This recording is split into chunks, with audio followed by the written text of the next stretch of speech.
الله قد نهى عن القتال لنجزته.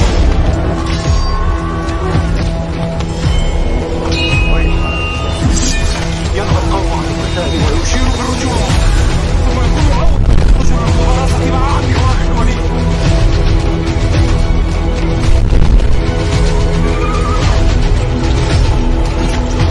بالله تذكرة لمن يخشى،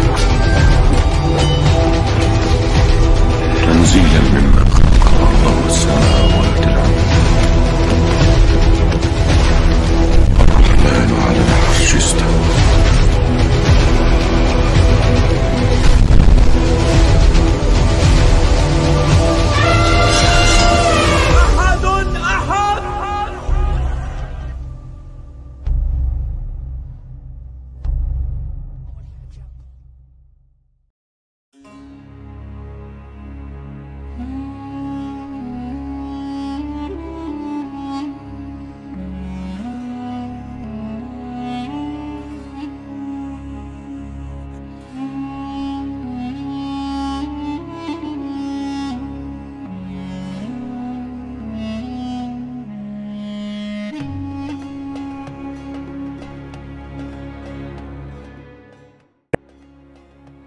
Bismillahirrahmanirrahim. Assalamualaikum warahmatullahi wabarakatuh.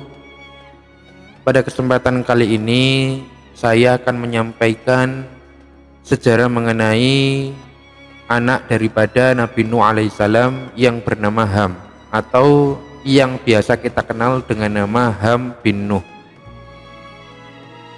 Tujuan saya menyampaikan sejarah ini adalah untuk menambah wawasan kita semua agar kita dapat mengambil pelajaran dari kisah Ham bin Nuh ini. Nah, bagaimana kisahnya? Marilah kita simak penjelasan berikut ini. Ka'ab al-Ahbar mengatakan, setelah Nabi Nuh berusia lanjut dan mendekati ajalnya, dia mengundang anak cucunya. Dan dia memohon kepada Allah Subhanahu wa Ta'ala agar mengabulkan doanya. Ketika itu dia naik ke puncak gunung. Selanjutnya Nabi Nuh memanggil Ham. Tidak seperti Sam, anak kedua ini tidak menyambut panggilan ayahnya. Akhirnya Nabi Nuh mengutuk dalam doanya, Ya Allah, buatkanlah anak cucunya menjadi terhina, dan hitamkanlah paras mereka. Jadikanlah mereka sebagai budak dan pelayan bagi keturunan Sam. Menurut sebuah riwayat, Ham mempunyai seorang anak yang bernama Misrasim. Dia mendengar doa kakeknya itu. Dia pun mendatangi Nabi Nuh alaihissalam. Wahai kakek, aku penuhi panggilanmu, sebab ayahku tidak memenuhinya. Ketika itu Nabi Nuh meletakkan kedua tangannya di badan Misrahim dan berdoa, Ya Allah, sebagaimana Engkau telah mengabulkan doaku, maka berkatilah anak ini beserta keturunannya. Tempatkanlah mereka di bumi yang diberkati, yang merupakan induk negeri dan tempat hiruk pikuknya para hamba, yang sungainya merupakan sungai terunggul. Pada masa berikutnya, Misraim menetap di Mesir. Tempat yang ditinggalinya diberi nama dengan namanya, dan di antara keturunannya adalah suku Kipti. Rupanya ketika Nabi Nuh memanggil Ham, pada malam itu dia bersenggama dengan istrinya. Kemudian istrinya melahirkan dua anak, yaitu anak laki-laki dan anak perempuan. Ham melihat kedua anaknya berkulit hitam. Dia mengingkari keduanya sebagai anaknya seraya berkata, Kedua anak ini bukan keturunanku. Ketika itu istrinya berkata, Keduanya benar-benar darah dagingmu, akan tetapi kita terkena kutukan bapakmu, yaitu Nabi Nuh. Akhirnya Ham meninggalkan istrinya beserta kedua anaknya. Lantas dia kabur karena merasa malu kepada orang-orang. Ketika kedua anak itu menginjak dewasa, mereka pergi untuk mencari jejak bapak mereka yang bernama Ham. Keduanya sampai ke sebuah kampung yang dekat dengan Sungai Nil. Kemudian pemuda hitam tersebut menggauli saudara perempuannya, lalu si perempuan itu mengandung dan melahirkan anaknya, yaitu anak laki-laki dan anak perempuan yang berkulit hitam. Dan pada akhirnya dua bersaudara itu menikah dan melahirkan keturunan. Dan keturunan mereka berdua semuanya berkulit hitam hingga sekarang. Al-Kisai mengatakan bahwa kampung yang didiami oleh mereka bernama Naubah. Dikisahkan juga bahwasanya Nabi Isa pernah membangkitkan Ham bin Nuh. Seperti kita ketahui bahwasanya salah satu mukjizat yang dimiliki oleh Nabi Isa adalah menghidupkan orang yang telah mati atas izin Allah. Lalu saat itu para pengikut Nabi Isa meminta kepada beliau untuk membangunkan salah satu saksi terjadinya bencana banjir besar pada zaman Nabi Nuh. Kemudian ketika itu dibangkitkanlah Ham bin Nuh untuk menceritakan semuanya.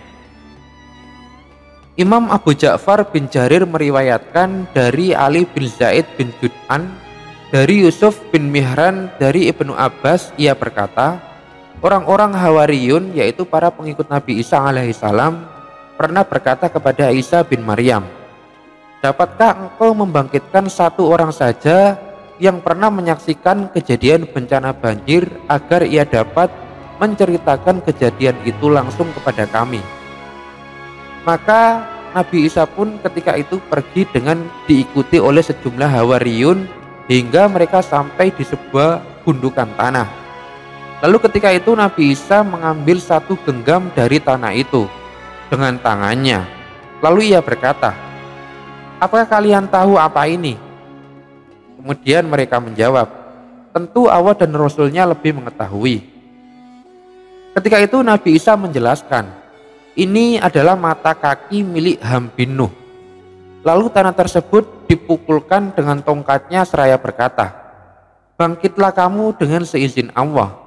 Lalu seseorang bangkit dari tanah itu dengan menyekah tanah dari kepalanya yang telah beruban.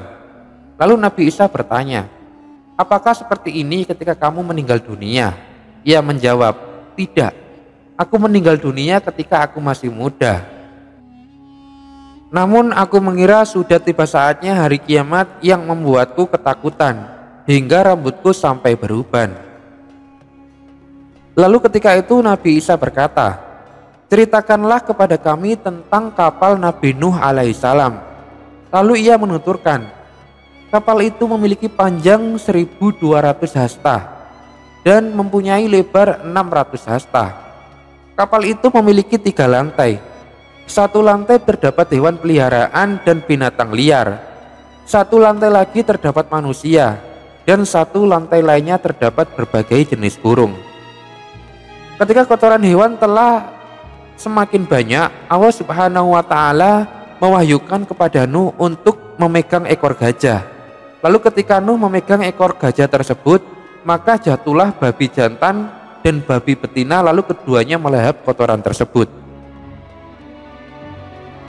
Kemudian Nabi Isa ditanya, bagaimana Nuh dapat mengetahui bahwa bumi telah selesai ditenggelamkan semuanya? Ketika itu Nabi Isa menjawab, Nuh mengutus seekor burung gagak untuk mencari tahu keadaan di luar sana. Lalu burung itu menemukan bangkai dan hinggap di sana.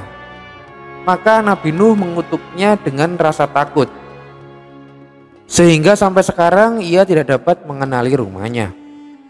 Kemudian Nuh mengutus seekor burung merpati. Lalu ia segera kembali dengan menggigit sebuah daun zaitun di paruhnya dan mencengkram buah tin di cakarnya.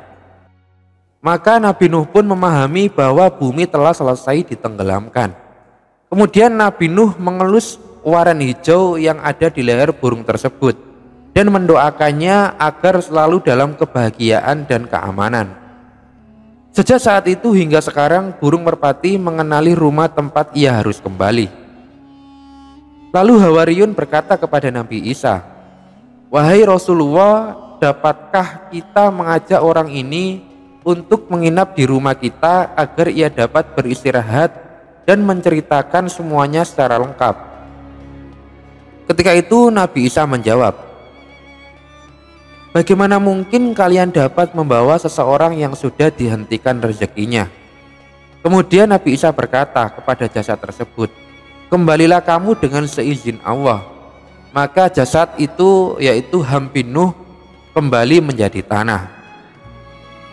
Kisah ini diambil dari buku Kisah Para Nabi Imam Ibnu Katsir. Nah, demikianlah sejarah singkat mengenai Ham bin Nuh yang dapat saya sampaikan. Semoga dapat menambah wawasan kita semua. Akhirul kalam, billahi taufik wal hidayah. Wassalamualaikum warahmatullahi wabarakatuh.